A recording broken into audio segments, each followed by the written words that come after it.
There is someone in your life right now who is working against you, not dramatically, not obviously. They may smile when they see you. They may speak warmly about you in public. They may even believe in some compartmentalized part of their own psychology that they mean you no harm. But something they are doing, something consistent and purposeful, is costing you something real.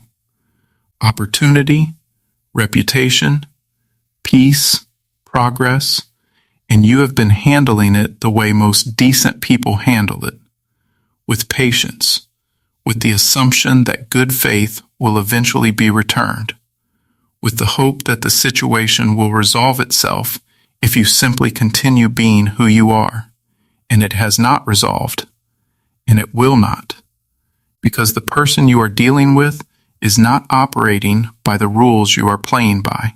They never were. This is the moment that Niccolò Machiavelli spent his entire life preparing people for, not the moment of obvious conflict, the moment of dawning recognition that the conflict has been happening for a long time, that the other person has understood something about human power that you were too idealistic to see, and that your decency, your patience, your willingness to believe the best has not protected you.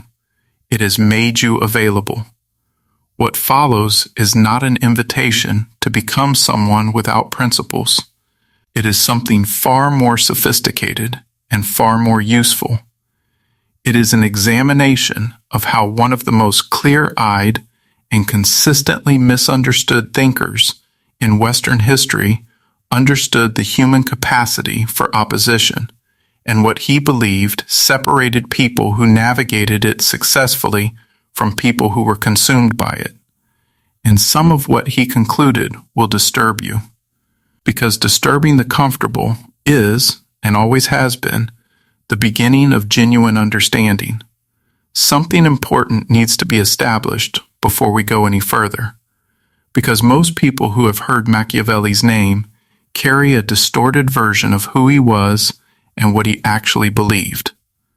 The word Machiavellian has become cultural shorthand for ruthless, unprincipled, cynically manipulative behavior. But the man himself was something far more interesting and far more complicated than the caricature.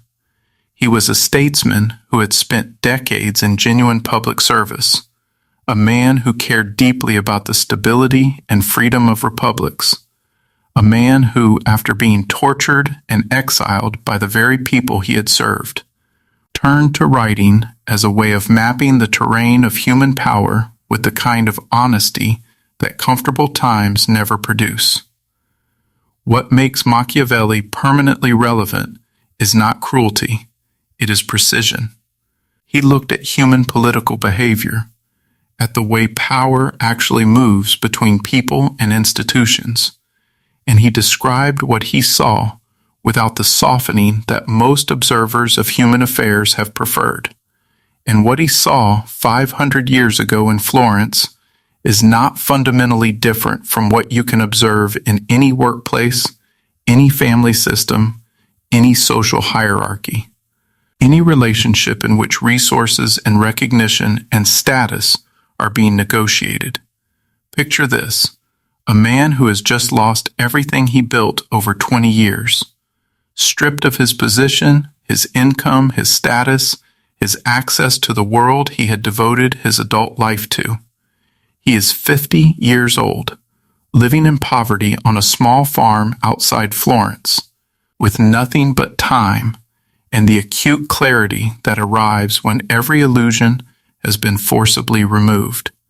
And in that clarity, he writes, not to comfort himself, not to produce philosophy for its own sake, but to transfer, with surgical honesty, everything he has learned about why some people survive and prevail in hostile human environments and why others, despite superior talent and genuine virtue, get eliminated. This is the Machiavelli that most people never encounter. And his first and most foundational rule for dealing with enemies begins not with strategy, but with perception. The most dangerous mistake a person can make in Machiavelli's framework is the refusal to recognize an enemy as an enemy. He observed, across decades of political observation, that most people who were eventually destroyed by their opponents spent a long period before the destruction in a state of willful misperception. They knew, on some level, that the person they were dealing with was working against them, but they preferred the interpretation that preserved their comfort, that the hostility was accidental, that the repeated slight was misunderstanding, that the consistent undermining was not deliberate opposition, but simply poor judgment or bad communication. Carl Jung, writing 4 centuries after Machiavelli, identified the psychological mechanism behind this willful misperception. He called it the propensity to project, the human tendency to attribute to others the qualities we want them to have rather than the qualities they actually demonstrate. We want our colleagues to be trustworthy, so we see trustworthiness in behavior that does not warrant it.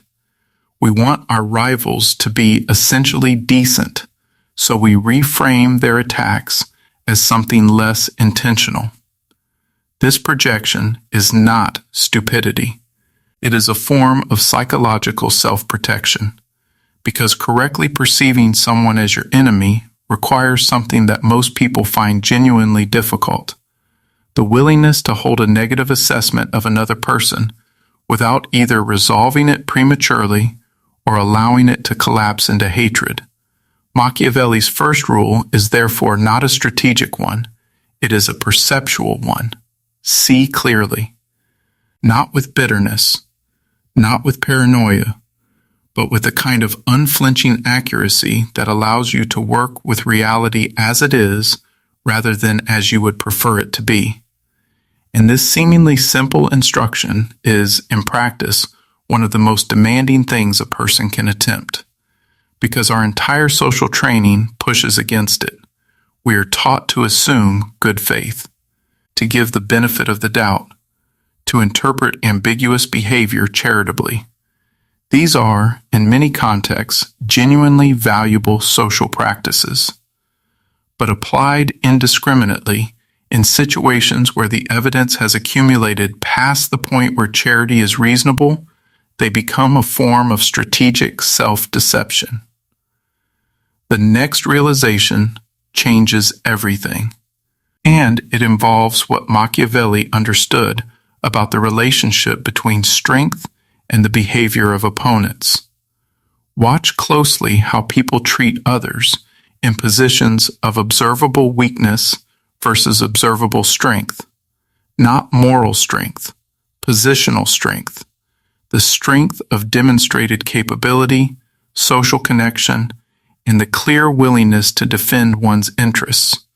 Machiavelli observes something about human political nature that evolutionary psychology has since provided a neurological basis for.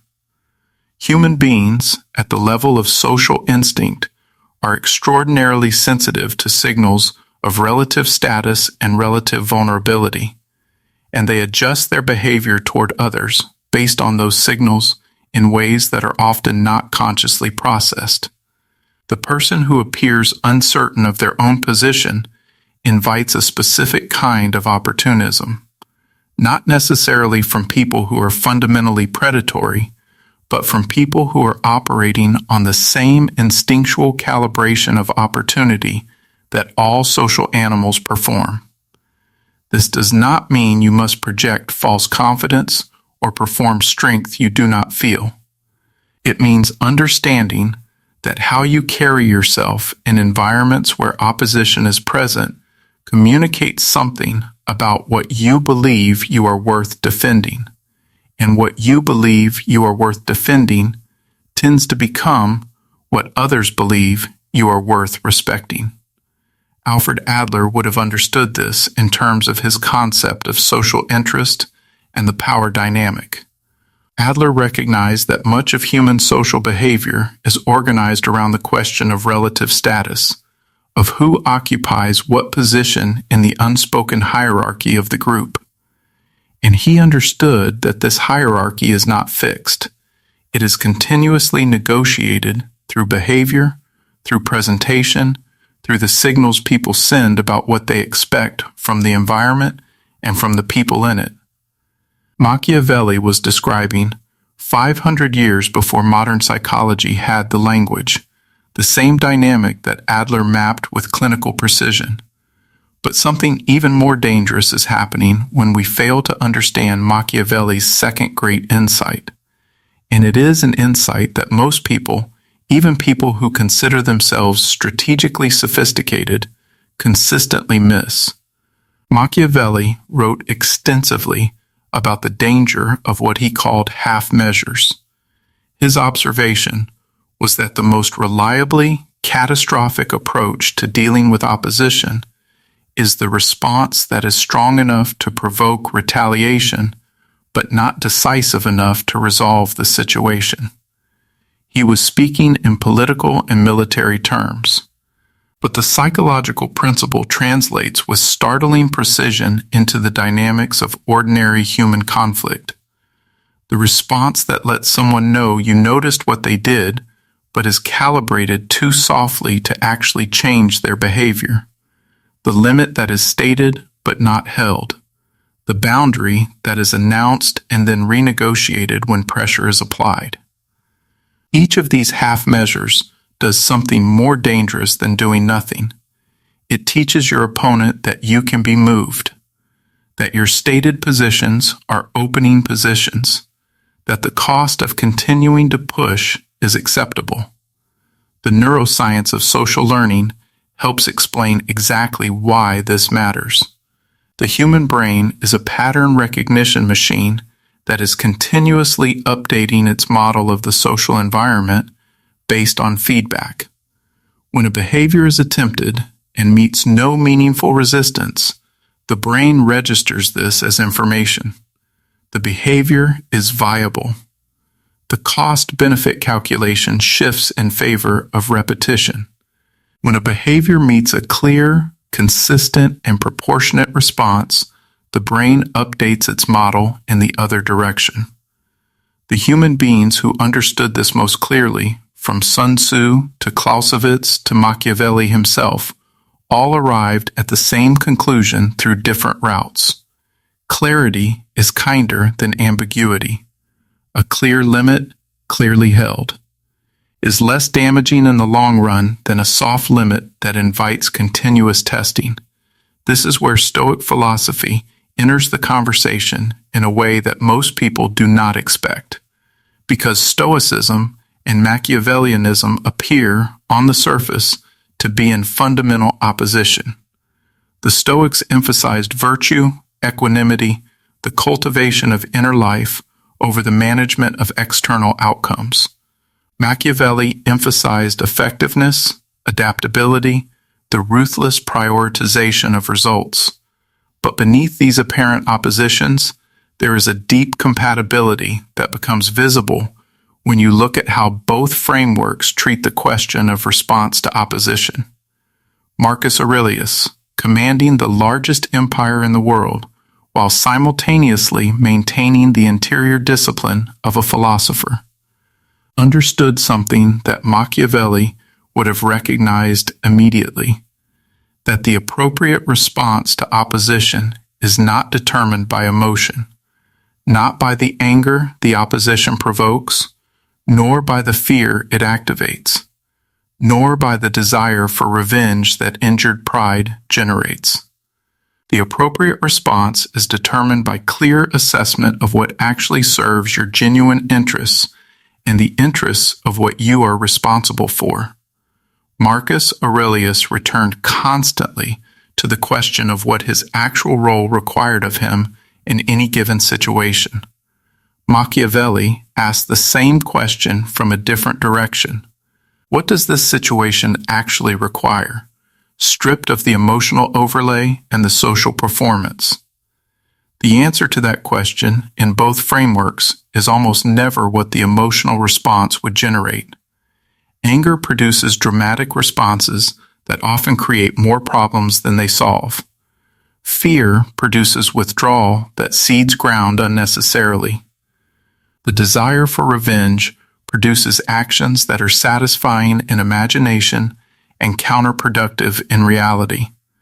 What the situation actually requires, in most cases, is considerably more boring and considerably more effective than any of these emotionally driven responses.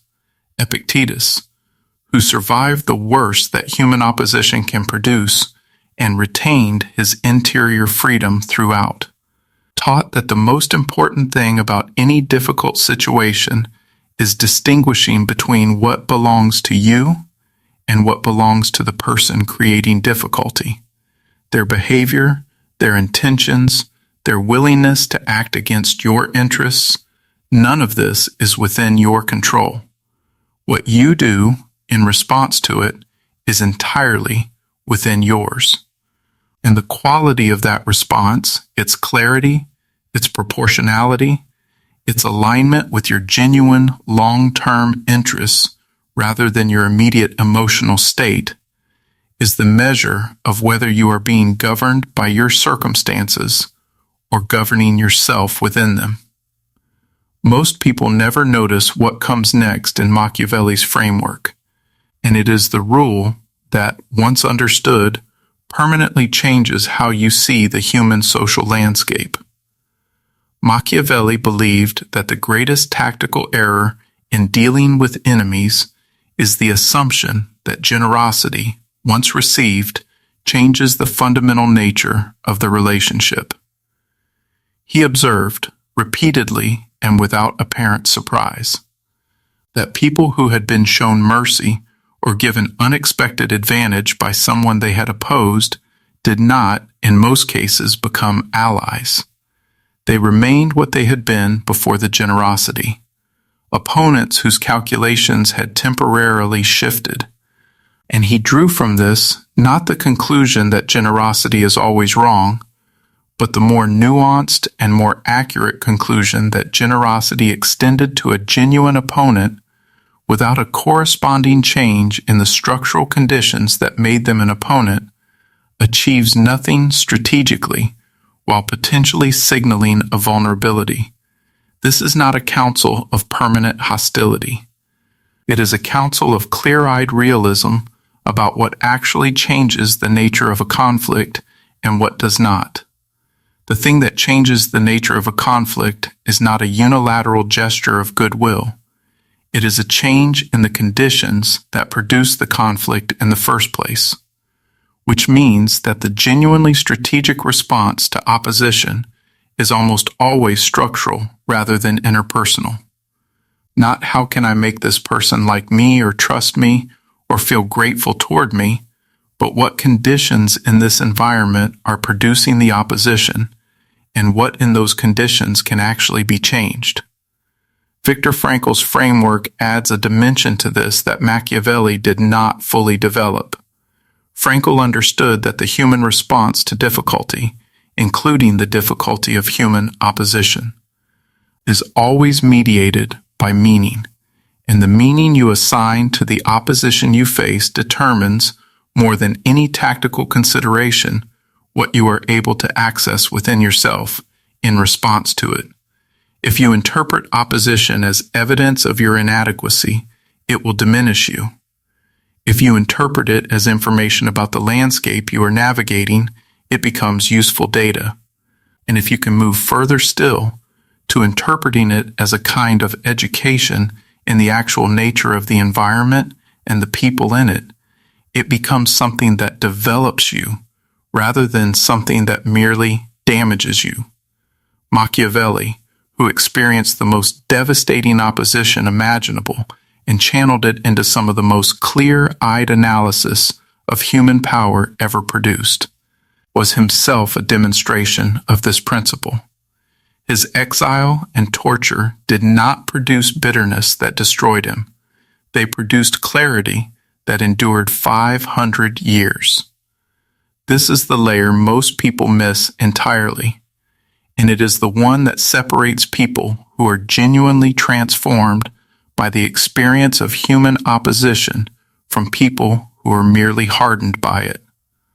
Watch closely the difference between two people who have both been significantly harmed by the opposition of others. The first becomes suspicious of everyone. They carry the injury forward into every subsequent relationship, calibrating every new interaction against the template of the betrayal they experienced. They become more defended, less open, less capable of the genuine engagement that produces real results and real connection. The second person becomes clearer. They do not carry the injury forward as a permanent wound. They carry it forward as refined knowledge of how human beings actually operate under conditions of competing interest. They become more precise in their reading of social situations, more accurate in their assessment of other people's motivations, more skilled at navigating environments where opposition is present. And crucially, they do not lose the capacity for genuine alliance. They simply become more careful about who they extend it to. Machiavelli's final and perhaps most psychologically sophisticated rule is not about dealing with enemies at all. It is about knowing clearly who your enemies are versus who your potential allies are versus who occupies the vast middle ground of neither, and understanding that this categorization is not fixed. It is dynamic. The person who opposes you in one context may be a genuine asset in another. The person who appears aligned with you may be quietly calculating their own advantage in ways that will eventually conflict with yours. The only durable foundation for navigating these shifting social landscapes is the same thing that Machiavelli's entire framework was built on: accurate perception, continuous, unsentimental, honest assessment of what is actually happening in the environment around you, updated as the situation changes, never frozen into a comfortable narrative that serves your emotional needs but misrepresents the reality. There is a specific kind of freedom that comes from this kind of clear-eyed engagement with the social world, not the freedom from difficulty, which is never available. The freedom from being surprised by difficulty, the freedom from having your effectiveness undermined by your own willful misperception, the freedom that comes from no longer requiring the world to be different than it is before you can navigate it effectively. Machiavelli spent his life trying to produce this freedom in the people who read him, not to make them cynical, to make them capable of functioning in a world where not everyone means them well, without being destroyed by that recognition or diminished by the anger or fear it might otherwise produce. Marcus Aurelius put the essence of this more simply than Machiavelli ever did. Do what nature requires of you. Do it without flinching. Do it precisely and without waste. And do not let the behavior of people who are not operating in good faith convince you to stop being someone who is. Here is the question that Machiavelli spent his life circling without quite answering, and it is the one worth carrying forward. If you saw the social landscape around you exactly as it is, with all the opposition and the alliance and the calculation and the genuine care distributed exactly as they actually are, rather than as you would prefer them to be, and if you responded to that landscape with all the clarity and precision and disciplined effectiveness that accurate perception makes possible, what would become available to you that is currently being blocked by the more comfortable version of reality you have been maintaining?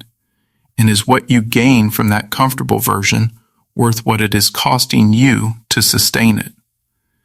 If this kind of psychological and philosophical depth resonates with you, the kind that examines human nature without flinching and without easy comfort, consider subscribing.